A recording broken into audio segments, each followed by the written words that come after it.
Imagine just looking out at the universe, the sheer overwhelming chaos of the stars, the animals, the way human beings constantly argue, the very nature of existence itself, and deciding that it can all be understood, that every single bit of it can be categorized, sorted, and explained in neat, systematic little boxes. Well, welcome to This Explainer. Today, we're diving deep into the life and the mind of an ancient Greek philosopher who looked at a profoundly chaotic universe and actually built those systematic boxes to make sense of the whole shebang. We are talking about Aristotle.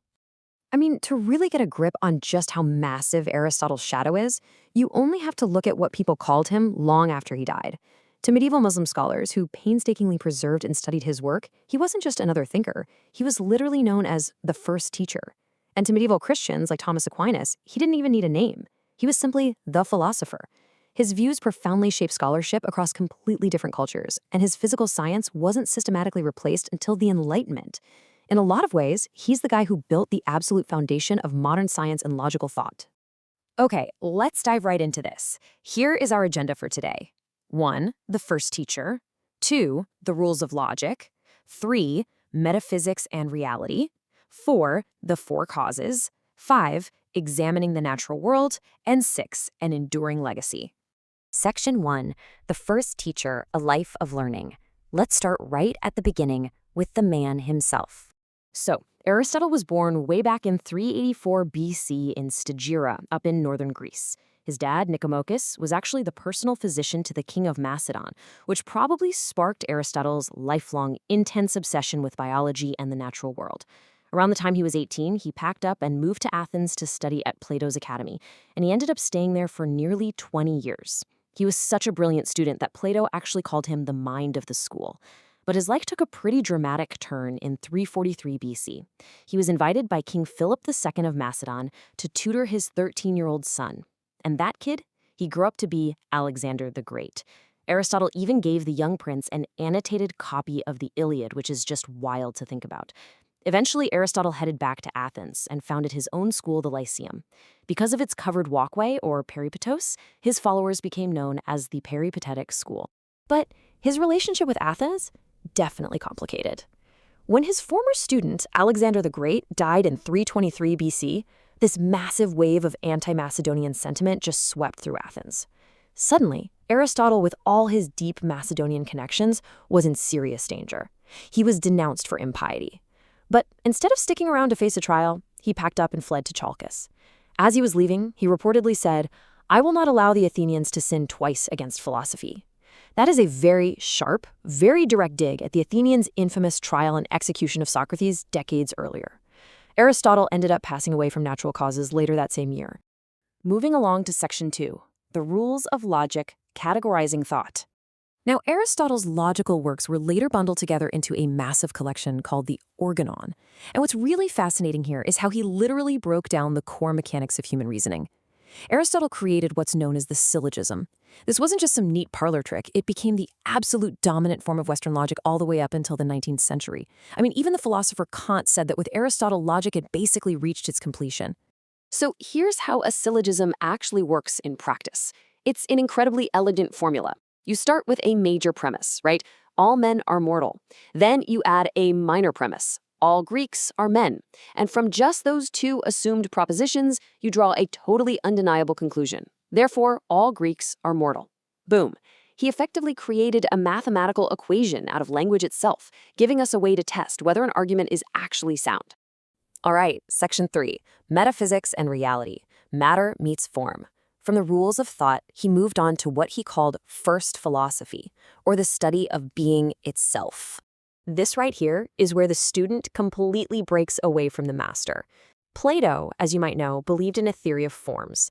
Basically, if you look at an apple, Plato would argue that the ideal form of an apple exists out there somewhere, in a separate, perfect realm, and the physical apple you're holding is just a pale, flawed imitation. While Aristotle looked at that and said, "Nope, not buying it." In Aristotle's view, which is called moderate realism or hylomorphism, the form of the apple and the physical matter of the apple simply cannot be separated. The universal form of an apple exists right there inside each and every physical apple. Form and matter are totally intertwined, and this was a huge deal. It meant we didn't have to constantly look up to the heavens for truth. We could actually find it by studying the physical world right in front of us. So the crucial point is how this applies to change. How does one thing become something else? Aristotle explained this using the concepts of potentiality and actuality. Think about a tiny seed in the dirt. Right now it's just a seed, but it holds the potentiality to become a plant. When the conditions are right, it starts to grow. And when it fully develops and actually starts doing the things a plant does, it has reached its actuality. Actuality is simply the fulfillment of that initial potential. It's the end goal of the whole process. Section 4. The four causes. Why things exist. And this brilliantly illustrates his framework for explaining why any object in the universe exists or changes. Let's use the construction of a wooden table to make this really concrete. To completely explain that table, Aristotle says you need to answer 4 questions. First up, the material cause. What is it made of? Well, the wood. Second, the formal cause. What is its shape or arrangement? That's the design or blueprint of the table. Third, the efficient cause. What actually brought it into existence? That would be the tools and the carpenter swinging the hammer. And finally, the final cause, or the telos. What is its actual purpose? In this case, it exists so we can dine or work on it. Literally everything in the universe, according to Aristotle, can be understood by looking through these 4 lenses. Which brings us to Section 5, examining the natural world, from elements to oceans. Because he wasn't just sitting around pondering abstract concepts all day. He is widely considered the world's first true scientist. He systematically categorized all matter into 5 distinct elements. He took the basic ones everyone knew, earth, water, air, and fire, and he assigned them sensible qualities like hot, cold, wet, or dry. And then he mapped out their natural motion. Earth and water naturally want to move down, right? While air and fire naturally move up. But then he added a 5th element, ether, which was this divine substance of the heavens that moves in a perfect circle. Now, obviously we don't use this exact system today, but it is incredibly fascinating how his ancient categories loosely map onto our modern understanding of the states of matter: solid, liquid, gas, plasma, and vacuum. Now, being the first scientist, he definitely didn't get every single thing right. Aristotle famously claims that heavier objects fall faster than lighter ones. He essentially theorized that velocity is proportional to weight and inversely proportional to the density of the fluid the object is falling through.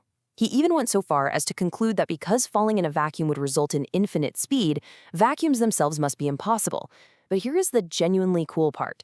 While this equation is completely wrong in modern physics, especially if you're in a vacuum, physicists today point out that it's actually a surprisingly good approximation for objects falling through a dense fluid, like air or water, where friction and drag are real, everyday factors. He was making totally logical assumptions based on the world he could actually see and experience. Let's move to some of his actual empirical wins and see how this builds his reputation as a genuine observer of nature. I mean, the guy was out there doing the work. He was one of the very first to record geological observations, noting that the Earth changes so incredibly slowly it's hard for one person to even notice. And he pointed to the slow growth of the Nile Delta as proof.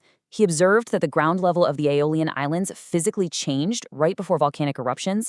He even proved by actual experiment that when you heat seawater, it evaporates into fresh water.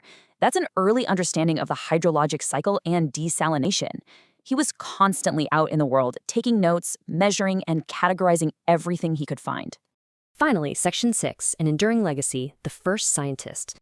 Just think about this for a second. Aristotle's systematic methods and his physical sciences dominated human thought for almost 2 millennia. They were the gold standard before they were finally systematically replaced during the Enlightenment by thinkers like Galileo and Newton.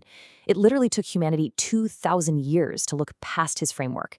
And I think that leaves us with a pretty provocative question to end on. If a mind as uniquely brilliant as Aristotle's could define absolute truth for 2,000 years before being overturned, what modern scientific truths that we hold so tightly to today might be completely overturned in our own future? Thank you so much for exploring the mind of the great organizer with me in this explainer. Keep questioning everything and keep learning.